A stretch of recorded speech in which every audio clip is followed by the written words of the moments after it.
Good afternoon, everybody. Thank you for joining us today. We're glad to be here on Lee Street, Front Street Extension, corner of Lee Street with our pumping station. We have a project here that is being funded through the Office of Community Development and Watershed Initiative monies that we're very fortunate to be able to do. Hardening this station, putting rakes and bar screens on it automated to take some of the manual labor out of the process when we do have a high water event and a safety issue to keep our men and women that are working this station from being in harm's way and moving a lot of heavy equipment, heavy stuff. So I want to thank everybody for joining us today and kind of introduce around the people that we have here with us. Our design consultants, the guys that are doing the plan for this station, is Meyer Engineering. We have Donovan Duffy that's with us somewhere back here. Program management is going to be J.V. Burks and Associates. We got Sean Burks, Kevin Davis, Johnny Bordelon here with us. Hard Rock Construction Company is going to be with us again on another fine project. Chris McClellan and his crew. Chris, where are you? Right here. Yeah, you guys have done a lot of excellent work in our community, and we really appreciate the partnership. And you've set a pretty high standard. We're going to hold you to that. Yes, sir. All right. Keep it going. I know you're not afraid of that. This is a $2.2 million project that we're going to undertake. It's got about a 7.5 month time frame to get it completed. We're expecting to be completed before early summer of 25 next year. So without further ado, I'm going to introduce a friend of ours, in long time St. Tammany Parish resident, who's done very well for herself and is now representing us and the state in the Office of Community Development. Ms. Gina Campo, please step up and tell us what's going on. Thank you. Thank you so much for the support. Yes, and I appreciate you waiting for me. I was slightly delayed at the Capitol, but I'm really glad to be here in my backyard. So thank you everyone for being here today. I'm really excited about this. This is one of a handful of projects funded by the Watershed Initiative that is ready to actually break ground and turn some dirt.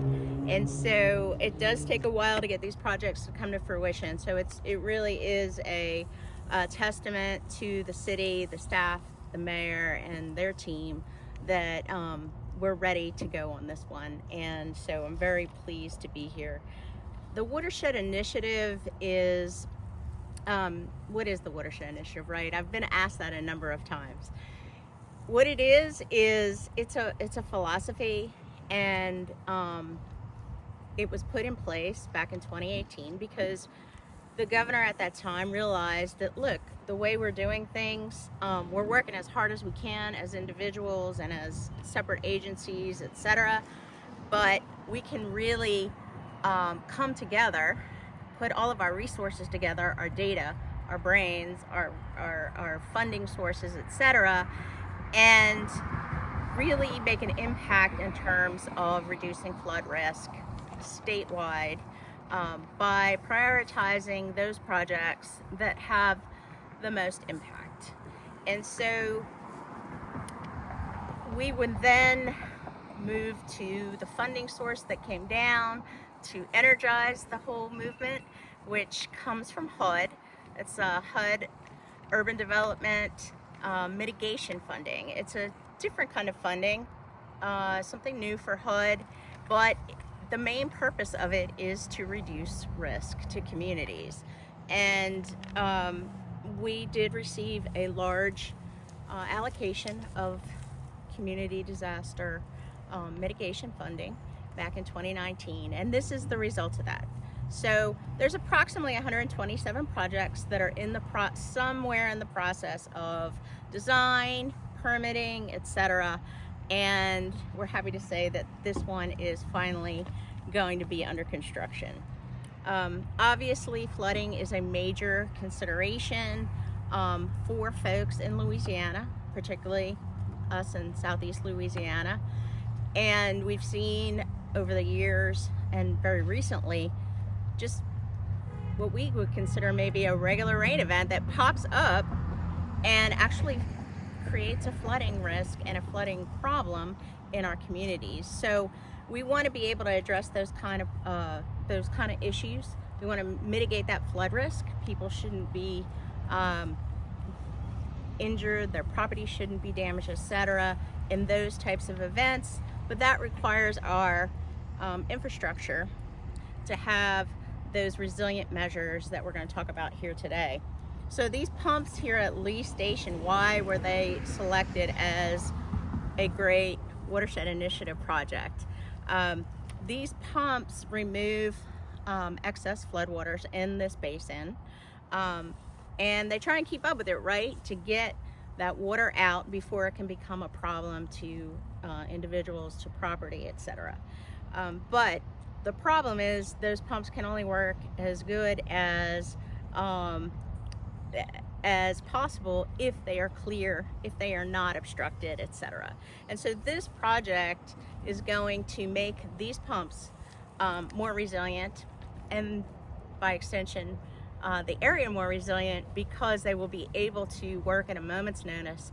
We won't have to worry about debris or other obstructions getting in the way of the pumps and the efficiency of the pumps. And so essentially we are making the pumps more resilient so that we can also reduce flood risk in the community. As the mayor said, this is approximately 3 million, 3.2, I'm sorry, you wish, right? 2.3 million in grant funds. And again, it is funded with HUD funding. So we look forward to this project moving forward and seeing the great results, and also doing more projects in the city, because I know we have some more that we are moving through the pipeline. So I really appreciate the ability to come and to speak on this project, and let's turn some dirt. Thank you, Gina. Look, it's truly an honor to be able to partner with the State Office of Community Development on this project. They're great partners, but I can't fail to recognize some of our other partners that are here. You know, our engineering team, Blaine, Christy, Sean. A little bit, where are you? I don't see you. That our team that helped develop this package that we submitted on this watershed initiative, and of course, none of this would be possible without the support of our council, our part of Team Slidell, Councilman Borchert, Councilman at Large, who lives right down the street from here. This will have an impact on his properties, but we thank you for your support. Thank you for being here. This is one of the first watershed initiative projects that was issued, and we were one of the first 11 recipients of these monies. We're very thankful to our partners at the state and at the federal government, and we look forward to completing the other 4 or 5 that we have in the pipeline and getting them up and running very soon. So as Ms. Campo said, let's go turn some dirt and get this show on the road.